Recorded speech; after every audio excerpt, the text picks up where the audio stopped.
হয়ে যাবে।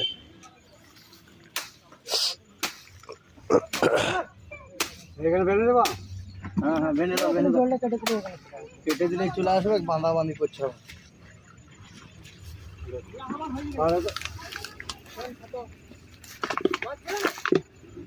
মাছ খেলে নেমে গেছে তো, কোথা থেকে পাবে?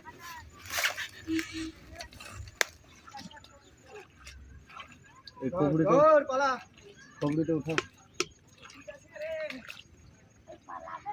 দাদা ও দেখ, মাছগুলো তোর দিকে যাচ্ছে। দাদা উঠছে, দেখো মাছটা উঠছে কেমন, দেখো।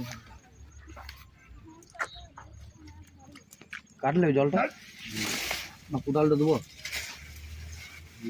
আগে তো দরকার, কি বড় পুঁঠিটা লাগাবো।